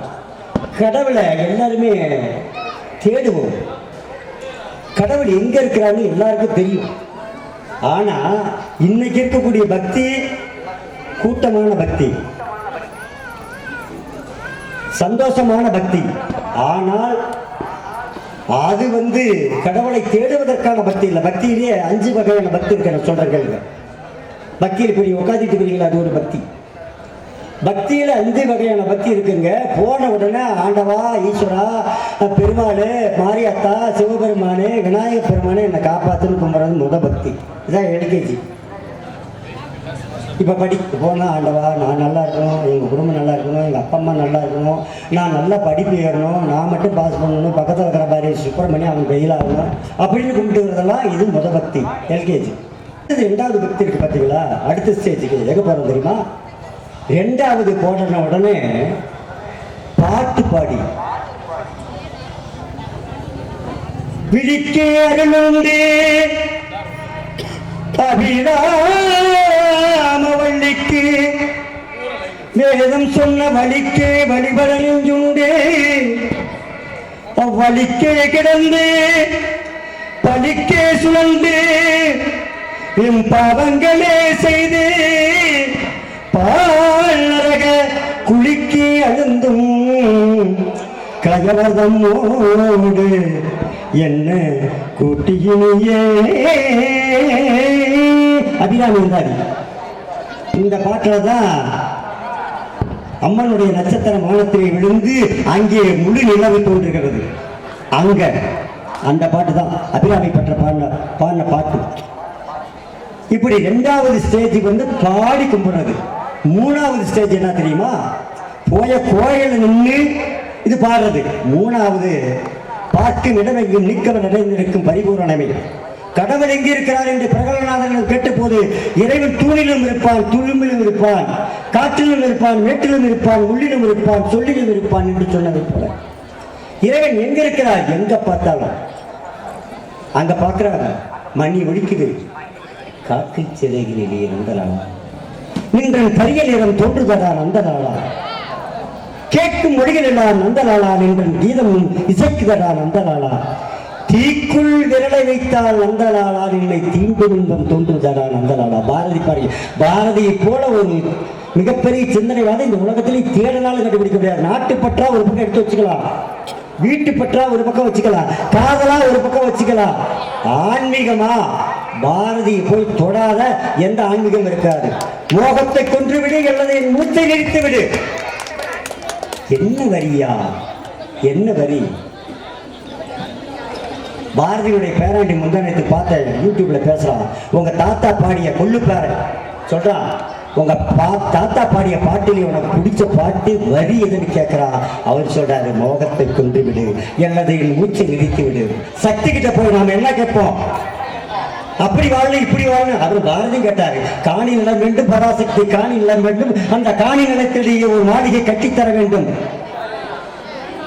10 12 தென்னை மரம் வேண்டும், அது பக்கத்திலே வேண்டும், அங்கே கத்தும் குயிலோசை நித்தமின் காதில் வேண்டும் என்றாரு. என்ன ஆசை! இப்படி எல்லாம் பாரதி. அது அடுத்த ஸ்டேஜ் பத்தி இல்லை. பாடி எங்க இருந்தாலும் எந்த இடத்துல பார்த்தாலும் சாமி கிட்ட போய் கும்பிட வேண்டியதில்லை. 3வது ஸ்டேஜ் எங்கேயோ நின்று கூட எந்த இடத்துல போய் நின்னாலும் அப்பா பெருமாளே, கழுக பார்த்தா பெருமாள், காக்காயை பார்த்தா ஈஸ்வரா சனீஸ்வரா, மயிலை பார்த்தா முருகா, அரச மரத்தை பார்த்தா இல்லையாரே அப்படின்னு எல்லாம் வேண்டிக்கிறது. அடுத்தது 3வது ஸ்டேஜ். அதுக்கப்புறம் எப்படி தெரியுங்களா? 4வது ஸ்டேஜ். அந்த 4வது ஸ்டேஜ் இதெல்லாம் இல்லை, பார்க்க வேண்டியதெல்லாம் இல்லை, எந்த சாமியும் பார்க்க வேண்டியதில்லை, எல்லாம் இறைவன். எங்க போனாலும் எந்த இடத்துல நினைச்சாலும் இறைவன் என்று நினைத்துக் கொண்டு எல்லா பொருள்களையும் கையெடுத்து கும்பிடுவது 4வது நிலை. 5வது நிலை தாங்க நீங்க பட்டம் பெற்றது போல. 5வது நிலை என்ன தெரியுமா? சாமியும் தேவையில்லை, சிலையும் தேவையில்லை, பாட்டும் தேவையில்லை, வரிகளும் தேவையில்லை, எதுவுமே இல்லை. எல்லாம் என்னுள்ளே நீ, உன்னுள்ளே நான், நீதான் எனக்குள்ளே இருக்கிறாய். இந்த பரிபூரணமான ஆனந்தத்தை என்னுள்ளே நான் காண்கிறேன் என்று சொல்லக்கூடிய இந்த பக்குவம் அடைந்து விட்டால் அதுதான் 5வது நிலை. பார்த்தாலும் நினைத்தாலும் படித்தாலும் படிக்கப்பட்டு என்று கட்டாலும் பரிந்துணர்ந்தாலும் இத்தனைக்கும் தித்திக்கும் இத்த கரும்பை என்று சொல்வார் வள்ளலார். கோடையிலே இலைப்பாற்றுக் கொள்ளும் வகை கிடைத்த குளிர் தருவே தருநிலே நிழல் கனிந்த கனியே ஓடையிலே ஊறுகின்ற தீஞ்சுவை தண்ணீரே தண்ணீரடை மலர்ந்த சுகந்த மனமலரே மேடையிலே வீசுகின்ற வெள்ளிய பூங்காற்று வெண்காற்றில் விளைசகுமே சுகத்தினுள் பையனே ஆடையிலே அலை மணந்த மணவாளா சொல்லுவார். கடவுள் எங்க? என்னை ஆடும்போது என்னை ஏற்றுக்கொண்டவனே என்று சொல்லுவார். அந்த நிலைக்கு நாம் தள்ளப்பட வேண்டும். ராமகிருஷ்ண பரமஹம்சர் நாம இப்படி நினைக்கிறோம்ல, அவரு பக்தியில ஒரு நாள் சாமத்துக்கு ஒரு 3 மணிக்கு எதிர்த்து போறாருங்க. விவேகானந்தரை பார்க்கிறாரு ராமகிருஷ்ண பரமஹம்சர். ஓ, இவருக்கு இந்த மோகமெல்லாம் இருக்குமா? இந்த ஆசிரமத்தில் நிறைய பெண்கள்லாம் படுத்திருக்கிறாங்க, இரவு 3 மணிக்கு நம்ம குருநாதர் ஏன் எதிர்த்து போறாரு அப்படின்னு அவர் மேலே இவருக்கு ஒரு சந்தேகம். ராமகிருஷ்ண பரமஹம்சர் கூடவே அப்படி ஒண்டி ஒதுங்கி போறாரு. இரவு 3 மணி இருக்கும். ராமகிருஷ்ண பரமஹம்சர் கல்கத்தாவில் இருக்கக்கூடிய காளி கோயிலுடைய பூசாரியாக விளங்குகிறார். அவர் அந்த ஆசிரமத்தில் நிறைய பெண்கள் இருக்கிறார்கள், ஆண்கள் இருக்கிறார்கள், எல்லாம் படுத்து தூங்கிட்டு இருக்கிறாங்க.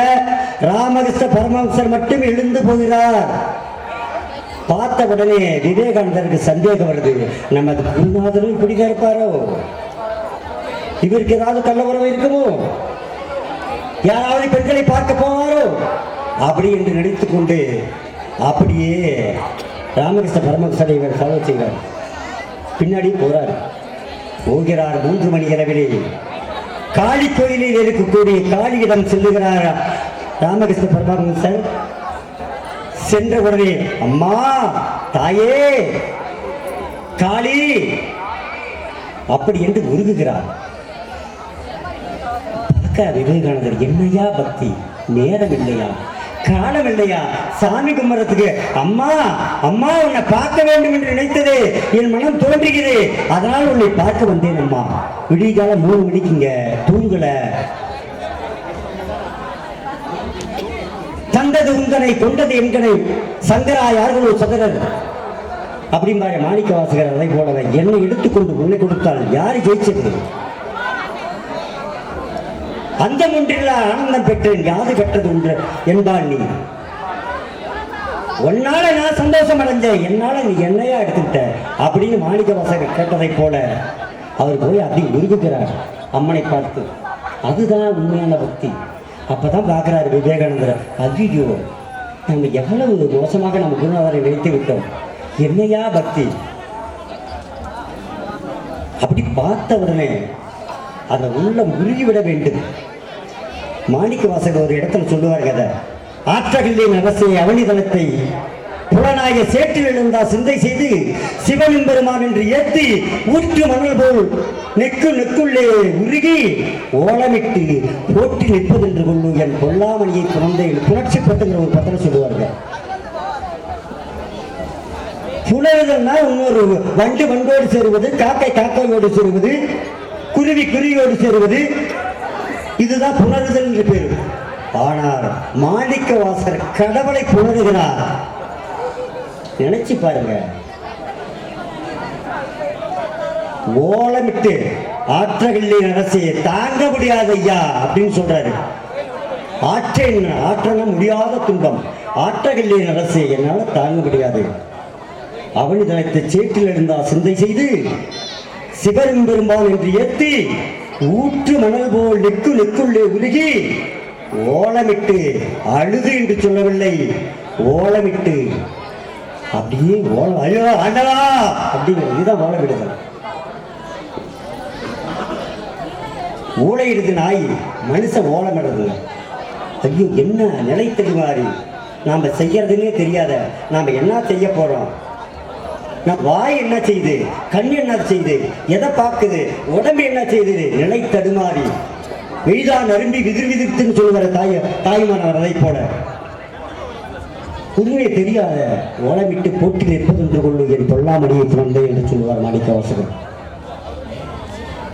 இறைவன் வாழ் அப்படி ஒரு அன்பு இருக்க வேண்டும். விவேகானந்தர் அந்த ராமகிருஷ்ண பரமஹம்சருக்கு அது மாதிரி ஒரு அன்பு இருந்தது. நாம் எல்லாம் கடவுளை தேடிக்கொண்டே இருக்கிறோம். பிடிச்சல கடவுளை தேடிக்கொண்டு இருக்கிறோம்.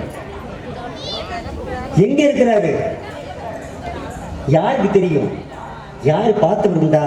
கண்டவர் யாராவது உண்டா? இல்லை. ஆனால் உணர முடியும். ஒரு சின்ன உதாரணத்துக்கு சொல்றாங்க. குள்ளபடி வைத்தியநாதன் கேள்விப்பட்டிருப்பீங்க. அவர் சொல்றாரு, நான் கடவுளை பார்த்தேன் அப்படின்னு சொல்றாருங்க. ஒரு முறை இந்த தியாகராஜ கீர்த்தனை செய்யக்கூடிய மனத்தினுடைய அதிபதியாக தலைவராக கொல்லக்குடி வைத்தியநாதன் இருக்கிறார். வயலின் வாசிப்பாரு கொல்லக்குடி வைத்தியநாதன். அவர் தான் சொல்றாரு. இப்பதான் இன்னும் தரமுற. அப்ப தினசரி அந்த மண்டபத்திலே ஒரு மாதத்திற்கு சாப்பாடு செய்து போடுவது வழக்கம். 29 நாள் முடிஞ்சிருச்சு. 30வது நாள் சாப்பாடு போடணும். சாப்பாட்டுக்கு அரிசி இல்லை, பருப்பு இல்லை, எண்ணெய் இல்லை, எதுவுமே இல்லை.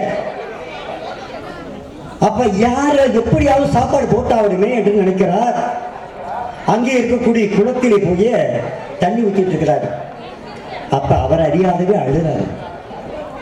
இறைவா, இந்த 29 நாள் நான் சோறு போட்டுட்டேன், யாராவது ஸ்பான்சர் பிடிச்சி செஞ்சிடறாரு. இந்த 30வது நாள் சாப்பாடு போட ஆள் இல்லையே, நான் என்ன செய்யறதுன்னு தெரியல. இறைவா, நீ இருந்தால் இன்றைக்கும் சாப்பாடு நீ போடுவாய் என்று மனதால் வேண்டிக் கொண்டு அந்த குளக்கரையிலே குளித்துக் கொண்டிருக்கிறார். அந்த வழியாக இருந்த இந்த மனத்தினுடைய வாட்சிமேன் இருக்கிறார் பாரியா, அவர் வர்றாரு. ஐயா, நீங்கள் வரக்கூடிய வழியிலே ஒரு கார் நிறுத்தப்பட்டிருக்கிறது, அந்த காரை எடுக்கணும், அதை எடுக்க சொல்லி ஒரு லாரி வந்துட்டு இருக்குது அப்படின்னு சொல்றாரு. எதற்காக கார் எடுக்கணும் அப்படின்னு, இல்லை ஏதோ ஒரு லாரி வருதுங்களாங்க அப்படின்னு அவசர அவசரமா வேட்டி கட்டிட்டு அந்த காரை போய் எடுக்க சொல்லி சொல்றாரு. சொல்லிட்ட பார்த்தா அந்த லாரியிலே 50 மூட்டை அரிசி, 10 கேனல எண்ணெய், பருப்பு, எல்லா பொருள்களும் அதிலே வந்து இறங்குகிறதா. யாரோ ஒருத்தர் வேண்டுதல் வச்சு அந்த வேண்டுதல் நிறைவேறிய காரணத்துக்காக அந்த நேரத்துல கொண்டு வந்து கொடுக்கணும்னு ஒரு முடிவு பண்ணி அவர் அந்த நேரத்தில் கொடுக்கிறார். பாத்தியா, இறைவன் வர்றாருல்ல, அதை உணரத்தானே முடியும். இங்க ஆஞ்சநேயர் இங்க இருக்கிறாருன்னா எல்லாருக்கும் அந்த வாய்ப்பு எல்லாம் கிடைக்காதுங்க. ஆஞ்சநேயர் கோயில் கட்டுறதுனால எல்லாரும் கட்ட முடியாதுங்க. எல்லாரும் இன்னொரு ஒரு கம்பெனி ஆரம்பிக்கலாம், இன்னொரு கல்யாண மண்டபம் ஆரம்பிக்கலாம், அல்லது இதை விட இதை பெரிய தொழில் ஏதாவது செய்யலாம், முதலீடு போடலாம் அப்படின்னு மட்டும்தாங்க எல்லாருமே நினைப்பாங்க. அது மனிதராக பிறந்துவிட்டு மனிதராக வாழ்ந்து மனிதராக இறப்பவருக்கு மட்டும்தான் பொருந்தும். மனிதராக பிறந்து மனிதத்தோடு வாழ்ந்து மகானாக ஒரு சில பேர் இருப்பார்கள். அப்படி ஒரு மகானாக இருந்து இந்த ஆஞ்சநேயர் கோயிலை கட்டியவர் மரியாதைக்குரிய உரக்கடை ஆறுமுகம் ஐயா அவர்கள். அவர் பெருமைக்காக எல்லாம் சொல்லிங்க, அவர் சந்தோஷம், எனக்கு நாளைக்கு எனக்கு என்னை பாராட்டுவாருங்கிறதுக்காக இந்த வார்த்தை சொல்லிங்க. ஒரு சிவன் கோயிலே, ஒரு ஆஞ்சநேயர் கோயிலோ அல்லது பெருமாள் கோயிலோ யாராவது கட்டுன்னா அங்க எழுதிருக்கணுங்க, இங்க எழுதிருக்கணும். அந்த எழுத்து இல்லாமல் எழுத முடியாது. எல்லாரும் கோயில் கட்ட முடியாது. நம்ம ஒரு வீட்டை கட்ட முடியல. இந்த கோயிலை பாருங்க, பார்த்து பார்த்து கட்டி இருக்கிறாரு. பார்த்து பார்த்து எப்படியெல்லாம் இருக்கணும், இப்படியெல்லாம் இருக்கணும். அது கட்டப்பே நான் வந்து பார்த்தேங்க. இதெல்லாம் புண்ணியம் செய்திருக்க வேண்டும். ஆகவே ஆன்மீகம் என்பது நமது உள்ளத்தையும் உடலையும் தூய்மை செய்வது. மாணிக்க வாசகர் ஒரு வரி சொல்லுவாருங்க. இன்னைக்கு புதுக்கவிதை வைரமுத்து எத்தனை எழுதியிருக்கிறாருங்க. நான் ஒரு புதுக்கவிதை சொல்றேன் பாருங்க. இன்னைக்கு எந்த கவிஞர்களும் அந்த வரிகளை தொட்டிருக்க முடியாது. வைரமுத்து அல்ல, மேத்தா இல்ல, பாரதி கூட இந்த பக்தி இலக்கியத்திலே இந்த வரிகளை தொட்டிருக்க முடியாது. திருவாசகத்திலே ஒரு வரி, நோக்கரிய நோக்கே, கடவுளை பத்தி சொல்றாரு பாரு. இதான் கடவுள், பார்த்துக்கிட்டீங்க எல்லாரும் பாருங்க.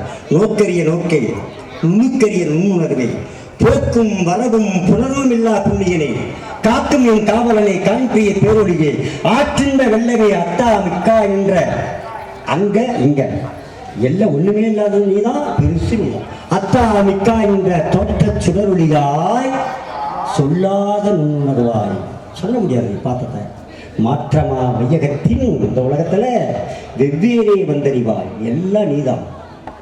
தேற்றனி தேற்ற தெளிவே என் சிந்தனையில் ஊற்றான முன்னாரவதே, உடையானே வேற்று விகார விடக்குடம்பில் கிடப்ப ஆற்றே எம் ஐயா அரணேயோ என்றென்று போற்றி புகழ்ந்திருந்து பொய்கட்டி மெய்யானார். அப்படிதான் இவரு வீட்டுக்கு வந்து வினைப்பிறவி சாரான. அவருக்கு பிறவி கிடையாதுங்க.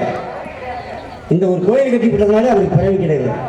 வினைப்பிறவி சாராமை கள்ள புலக்குரம்பை கட்டளிக்க வல்லானே. இந்த பிறவி அறுத்தவனே நல்லுகிரி நட்டம் பயின்றாடு நாதனே தில்லையர் கூத்தனே தென்பாண்டி நாட்டானே அல்லது பிறவி அறுப்பானே ஓவென்று சொல்லற்கரியானை சொல்லி திருவடிக்கு சொல்லிக பாட்டின் பொருள் என்று சொல்லுவார் செல்வர் சிவபுரத்தில் உள்ளே அப்படின்னு சொல்லுவார். எங்க சிவபுரத்துக்கு யாரா போகணும்னா இதெல்லாம் செஞ்சவன் தாயா சிவபுரத்துக்கு போக முடியும், சொர்க்கத்துக்கு போக முடியும், வைகுந்தத்துக்கு போக முடியும். எல்லாருக்கும் கிடைக்காதுங்க.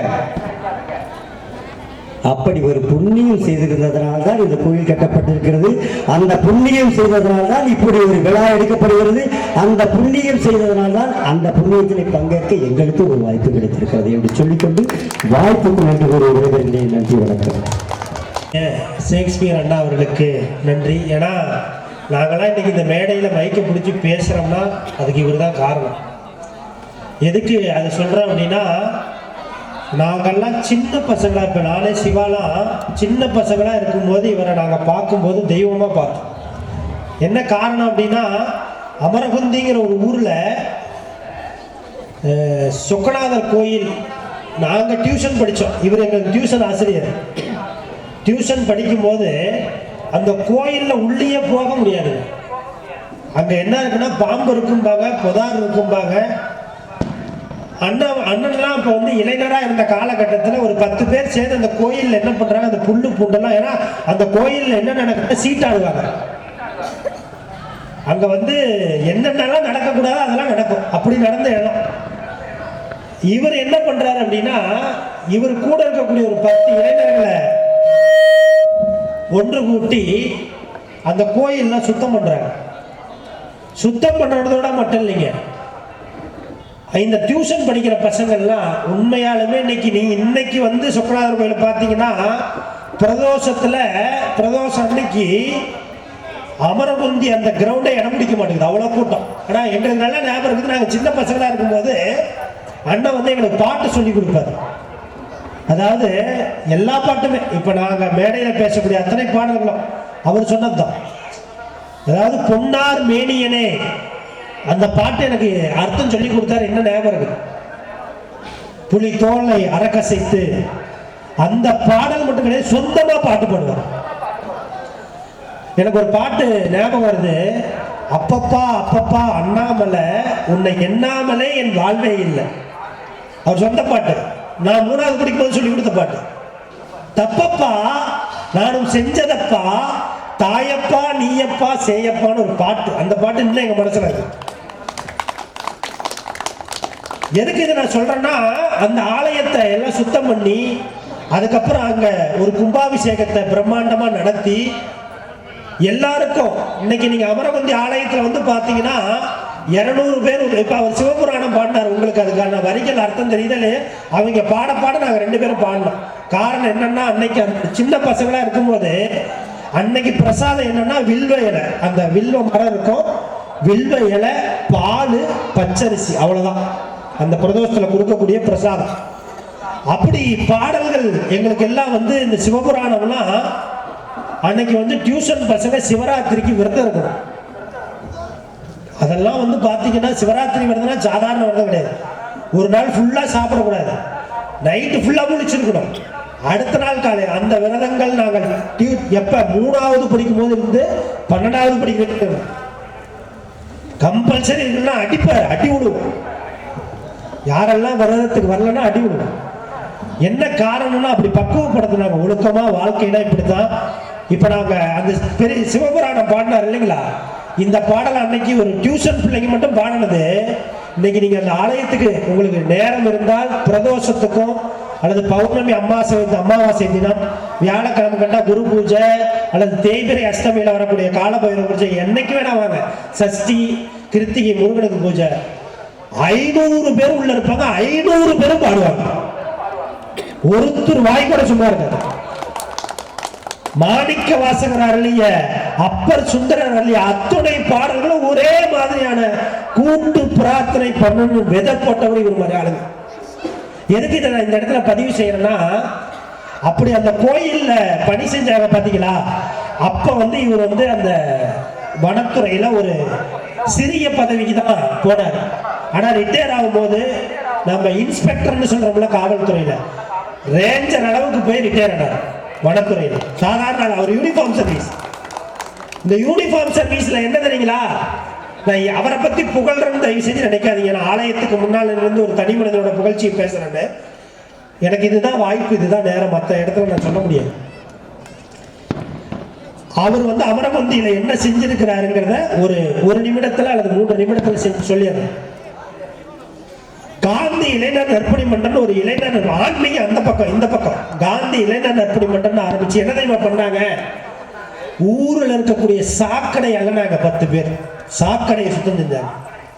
அது மட்டும் கிடையாது, அங்க இருக்கக்கூடிய அத்துணை ஆலயங்களையும் புனரமைத்து அதுக்கு கும்பாபிஷேக வழியும் பண்ணாங்க. அது மட்டும் கிடையாதுங்க, இலவச டியூஷன் 30 வருஷம் நடத்தினாங்க. 30 வருஷம் எவ்வளவு பேர் படிச்சாலும் சரி அத்தனையும் ஃப்ரீ. சரி, அந்த இலவச டியூஷன்ல என்ன சொல்லி கொடுத்தாங்க? படிப்பு மட்டுமா சொல்லி கொடுத்தாங்க? கிடையாதுங்க. அமரவந்தி காந்தி இளைஞர் நற்பணி மன்ற கலைக்குழுன்னு ஒன்று இருக்குது. கோலாட்டம், ஒயிலாட்டம், காவடி ஆட்டம்னு சொல்லக்கூடிய நாட்டுப்புற கலைகள் எங்க தெரியுமா ஆட்டிருக்கிறாங்க? சிவா இவர் காசிக்கு போயிட்டு வந்திருக்கிறாங்க. காசி வாரணாசியில இந்த கலைக்குழு முதல் பரிசு வாங்கிட்டு வந்திருக்கிறாங்க. அது மட்டும் கிடையாது, தமிழ் இந்தியாவில் இருக்கிற அத்தனை மாநிலங்கள் இவரு நம்மளுடைய மறைந்த முதலமைச்சர் ஜெயலலிதா முன்னால ஒயிலாட்டம் ஆட்டிருக்கிறார். இவரு தான் அதோடைய பயிற்றுனர். ஏன்னா இவருக்கு தெரியாதே கிடையாது. இன்னைக்கும் நீங்க அமரவந்தி ஆலயத்தை பாத்தீங்கன்னா, இப்ப நாளைக்கு காலையில 50 பேர் விடிய காலம் 4 மணிக்கு பஜனை. எங்க ஊரு ஃபுல்லா சுத்தி வருவாங்க, வெறும் உடம்போட வேட்டி மட்டும் கட்டிட்டு 50 பேர். இவர் தான் பம்ப வாசிப்பார், அற்புதமா வாசிப்பார் பம்ப. எத்தனை பேர் கத்து கொடுத்துருக்கிறாரு தெரியுங்களா? எதுக்கு இத்தனை விஷயங்களும் சொல்றேன்னா, ஒரு சந்ததியிலிருந்து அடுத்த சந்ததிக்கு கற்றுக் கொடுத்த ஒரு பெருமகன் அவர் இந்த ஆலயத்தில் பேசுறது சிறப்பு. அதனாலதான் நான் இந்த இடத்துக்கு கூட்டிட்டு வரேன். யூனிஃபார்ம் சர்வீஸ்ல இருந்தாங்க சொன்னேன் இல்லைங்களா, ஏறத்தாழ 35 வருஷம் வேலை செஞ்சாருங்க.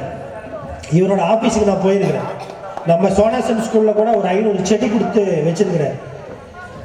₹1 கூட இந்த 35 வருஷத்துல லஞ்சம் வாங்கினது கிடையாது. ₹1.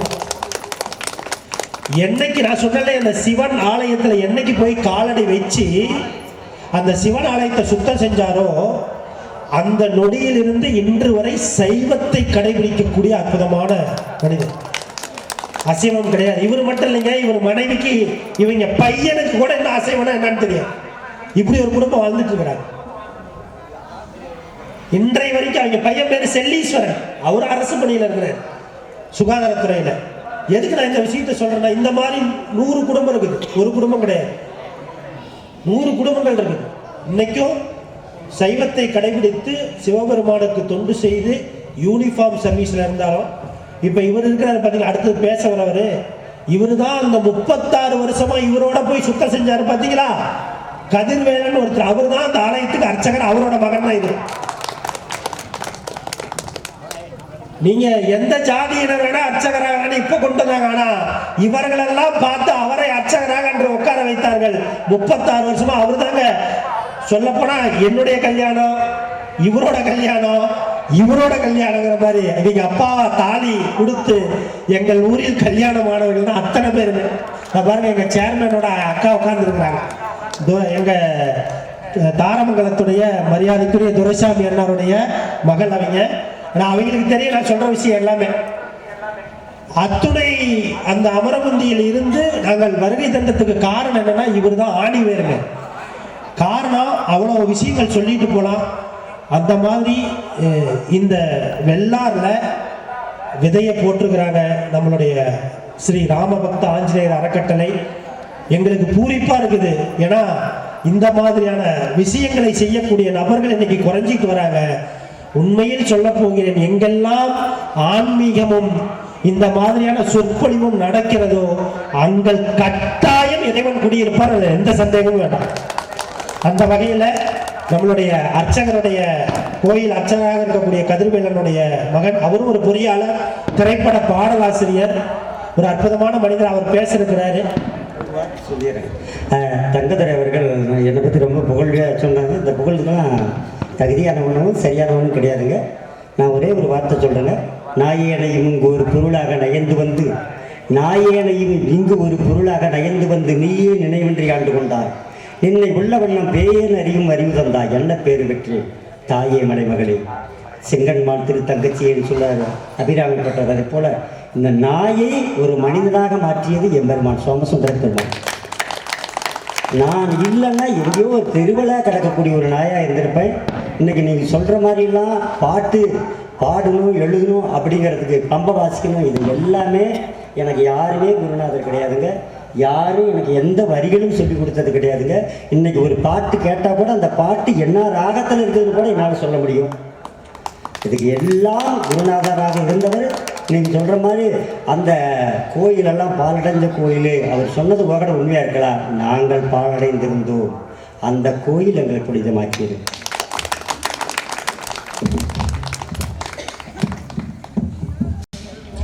ஐந்து கரத்தனை ஆணை முகத்தனை இந்தின் இளம்பிறை போலும் எயிற்றனை நந்தி மகந்தனை ஞான கொழுந்தினை குந்தியில் வைத்தடி போற்றுகின்றேனே என்று எல்லாம் வல்ல பொருளாகவும் எங்கும் நிறைந்திருப்பவராகவும் காண்கின்ற பொருட்களிலெல்லாம் காட்சியாகவும் முழு முதற் பொருளாகவும் மூல பரம்பொருளாகவும் நம்மை எல்லாம் அருளாட்சி செய்து வரக்கூடிய முழு முதற் கடவுளான விநாயகப் பெருமானை வணங்கி, அரிது அரிது மானிடராய் பிறத்தல் அரிது, அதனினும் அரிது கூன் குருடு செவிடு பேடு நீங்கி பிறத்தல்.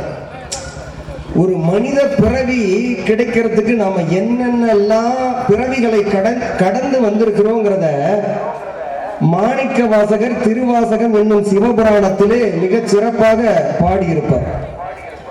புல்லாகி பூடாய் புழுவாகி மரமாகி பல்விருகமாகி பறவையாகி பாம்பாகி கல்லாய் மனிதராய் பேயாய் கணங்களாய் வல்லசுரராகி முனிவராய் தேவராய் செல்லா நின்ற இத்தாவர சங்கமத்துள் எல்லா பிறப்பும் பிறந்தலைத்தேன் எம்பெருமான்னு பாடியிருப்பார்.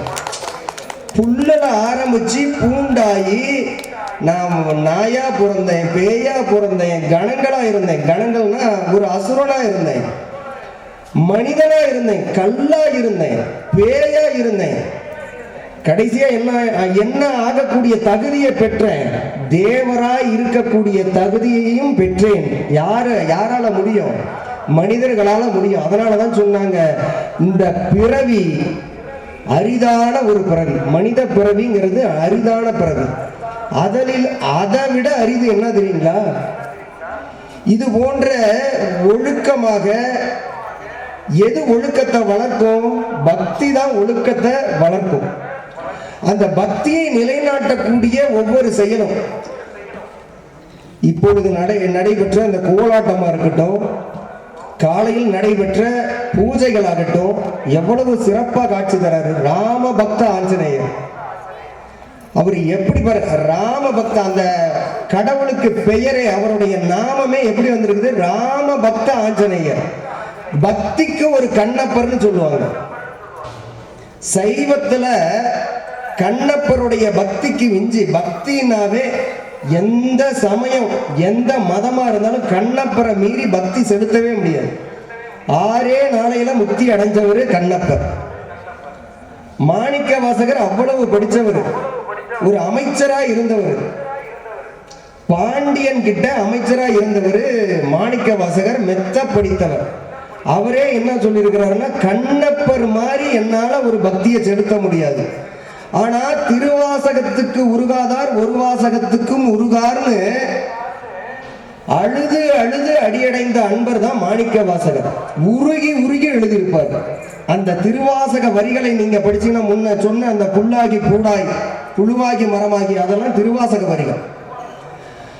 அப்படி எழுதின, அப்படி இறைவனை நோக்கி பாடிய, உருகி உருகி பக்தியை செலுத்திய மாணிக்க வாசகரே என்ன சொன்னாருன்னா, கண்ணப்பர் மாதிரி என்னால பக்தி செலுத்த முடியாது. ஏன் அப்படின்னா, கண்ணப்பர் வரலாறு உங்க எல்லாருக்கும் தெரிஞ்சிருக்கும். இறைவனுடைய ஒரு கண்ணுல இருந்து ரத்தம் வழியும். அடடா, இறைவனுடைய அவருக்கு என்னன்னே தெரியாது, அது லிங்கமா, அதுக்கு உயிர் இருக்குதா இல்லையானே தெரியாது. ஆனா அது மேல அவ்வளவு ஒரு பக்தி, அவ்வளவு ஒரு வெள்ளந்தியான மனிதர் அந்த கண்ணப்பர். அப்ப அந்த கண்ணுல இருந்து ரத்தம் வர்றப்ப என்ன பண்ணுவாரு, கண்ணை எடுத்து அப்பிருப்பாரு. அதே மாதிரி இன்னொரு கண்ணையும் என்ன பண்ணுவாரு, காலை தூக்கி ஒரு அடையாளத்துக்கு வச்சுட்டு இன்னொரு கண்ணையும் அப்புவாரு. காலத்தின் அருமைகளை சுருக்கமா முடிக்கிறேன். அப்படி அவருடைய பெயர் திண்ணன். கண்ணை எடுத்து இறைவனுக்கு அப்பியதால் அவருக்கு கண்ணப்பர் என்ற பெயர் வந்தது. அப்படி கண்ணை யாராவது தன்னுடைய கண்ணை நோண்டி இன்னொருத்தருக்கு நீங்க கொடுக்க முடியுமா? உங்க கண்ணை தானம் கூட கொடுக்கலாம். எப்ப? இறந்ததுக்கு அப்புறம் நம்ம கொடுப்போம், அல்லது வலிக்காம அறுவை சிகிச்சை பண்ணி நம்ம கொடுப்போம். ஆனா கண்ணப்பர் என்ன பண்ணாரு, இறைவனுடைய அந்த லிங்க மேனியில ஒரு கண்ணுல இருந்து ரத்தம் வருதுன்னு தெரிஞ்சதும் என்ன பண்ணாரு, அவர் ஒரு வேடன். அந்த அம்பரா தூணியிலிருந்து ஒரு அம்பை எடுத்து உடனே யோசிக்கவே இல்லை, உடனே கண்ணை நோண்டி அப்படியே அப்பிட்டாரு. அந்த லிங்கத்துல இன்னொரு கண்ணுல ரத்தம் வருது. அதுக்கு என்ன பண்றாரு, இன்னொரு கண்ணை தோண்டிட்டா எங்க வைக்கணும்னு தெரியாததுக்காக ஒரு காலை எடுத்து அந்த லிங்கத்தினுடைய இன்னொரு கண்ணுல வச்சு அடையாளமா வச்சுக்கிட்டு இன்னொரு கண்ணை தோண்ட போறாரு. அப்பதான் நில்லு கண்ணப்பா அப்படின்னு சொல்லி இறைவன் வந்து ஆட்கொண்டு தடுக்கிறார். இது எதுக்கு கண்ணப்பருடைய வரலாறு, சைவ வரலாறு இங்க நான் சொல்றேன் அப்படின்னா, பக்தி அப்படின்னாவே கண்ணப்பரை மிஞ்சிய ஒரு பக்தி கிடையாது. ஆனா கண்ணப்பருக்கு நிகரான, சொல்ல போனால் கண்ணப்பரை விடவும் ஒரு படி மேலே சொல்ல போனால், அதுதான் பாருங்க எவ்வளவு அழகா பேர் வச்சிருக்கிறாங்க, ராம பக்த ஆஞ்சநேயர். ராமனுக்கு அவ்வளவு ஒரு விசுவாசம், அவ்வளவு ஒரு பணிவா இருந்து ராமனுக்கு எது வேண்டும் என்ன வேண்டும் என்பதை தெரிந்து தெளிந்து செய்யக்கூடிய ஆற்றல் படைத்த ராம பக்த ஆஞ்சநேயர்னு இந்த பேரை வச்சதுக்காகவே இவர்களை எல்லாம் வணங்க வேண்டும். இந்த மானிட பிறவி, அதுதான் சொன்னேன், அரிது அரிது மானிடராய் பிறத்தல் அரிது, அதனினும் அரிது கூன் குருடு செவிடு பேடு நீங்கி பிறத்தல், அதை விட அரிது இன்னும் சொல்லிக்கிட்டே போவாங்க. அதை விட அரிது என்ன தெரியுங்களா, இது போன்ற அறம் சார்ந்த தர்மம் சார்ந்த காரியங்களை தொடர்ந்து செய்து வரக்கூடிய பெரியவர்கள் இந்த மண்ணிலே நல்ல வண்ணம் வாழ்வார்கள், வாழ்வாங்கு வாழ்வார்கள். அப்படிப்பட்ட பெரும் புண்ணியம் செய்ததனால்தான் இந்த இது போன்ற நல்ல காரியங்களை எல்லாம் இவர்களால் தொடர்ந்து செய்து வர முடிந்தது. ஒரு மனிதன் எப்படி வாழ வேண்டும் என்பதற்கு உதாரணமாக வருவது ராமாயணம். ஒரு மனிதன் எப்படியெல்லாம் வாழக்கூடாது என்று நமக்கெல்லாம் சொல்லி காட்டுவது மகாபாரதம். இந்த இரண்டு இதிகாசங்களையும் படித்தால் நம்முடைய வாழ்வு முழுமை பெறும், அமைதி பெறும். நம்ம எதை தேடிங்க போறோம்? காசு இல்லாதவன் காசு தேடி போறோம், காசு இருக்கிறவங்க எதை தேடி போறோம்? கடைசியா நிம்மதி அமைதி, அதை தேடி தானே போறோம். அப்ப உங்களுக்கு அமைதியும் நிம்மதியும் எல்லாமே வந்துருச்சுங்க.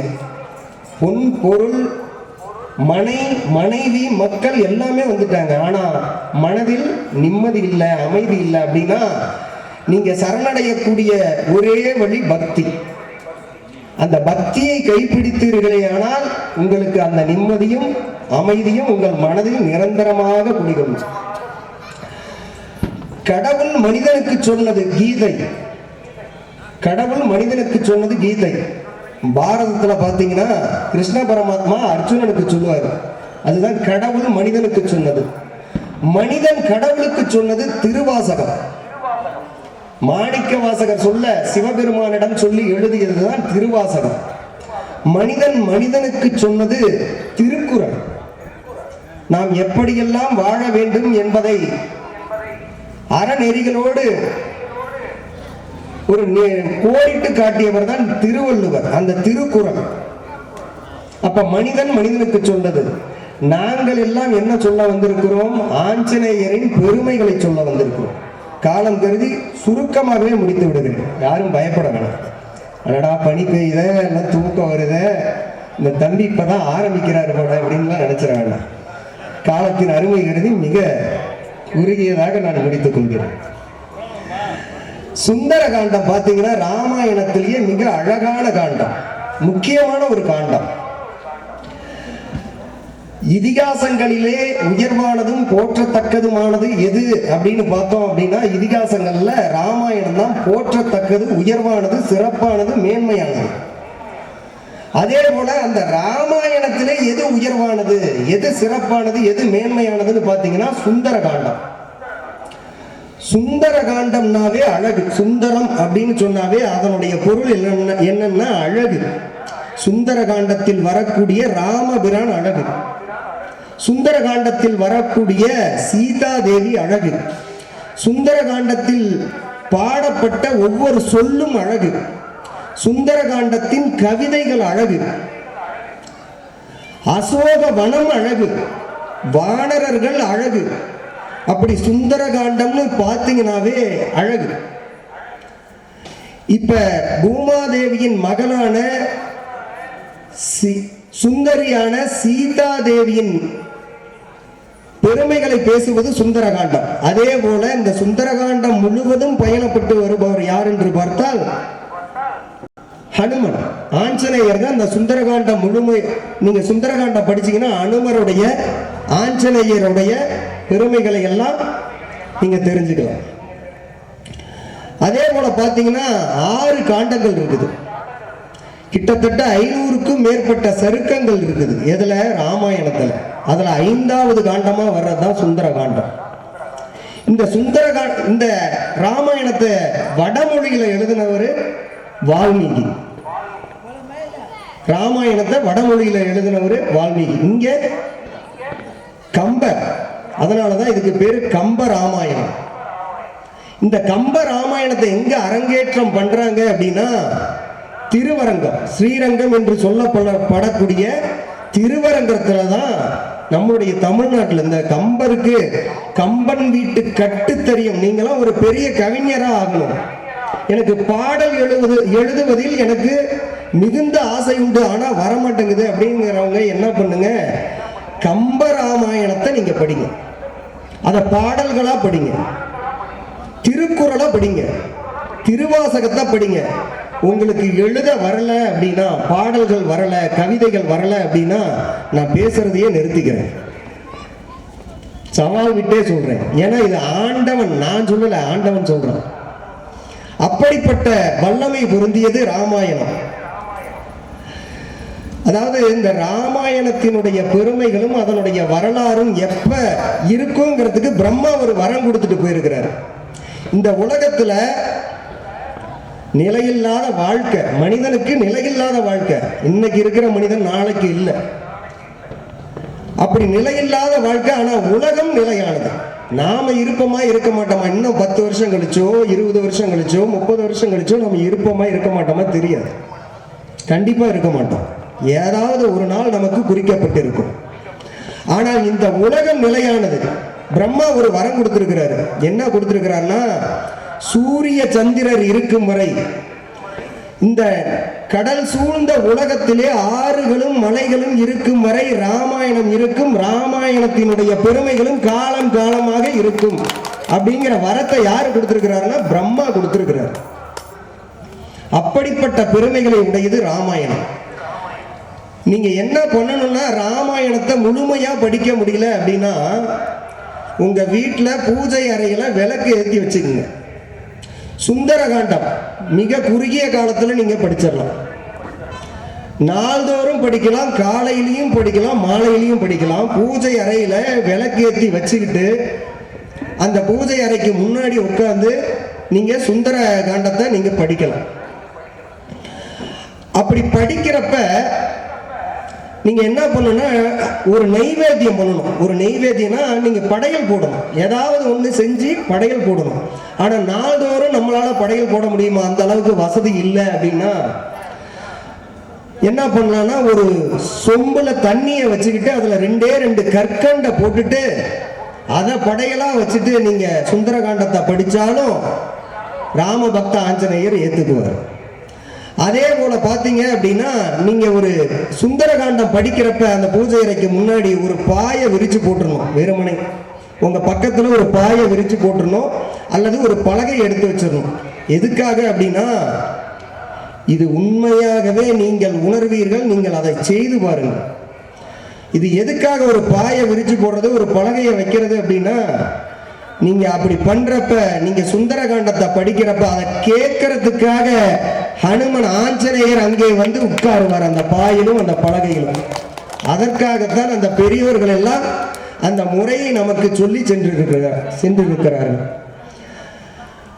இப்படிப்பட்ட சுந்தரகாண்டத்தை நீங்கள் நாள்தோறும் படிக்கலாம், காலை மாலையும் படிக்கலாம், எப்பொழுதெல்லாம் நேரம் கிடைக்கிறதோ அப்பொழுதெல்லாம் படிக்கலாம் என்று கூறிக்கொண்டு, மீண்டும் ஒரு நல்ல வாய்ப்பிலே ஒரு பேருரையாக நண்பர் தங்கதுரை என்னுடைய குரு ஷேக்ஸ்பியர் அவர்களுடன் இணைந்து இந்த ஆலயத்தில் மீண்டும் ஒரு முறை பேச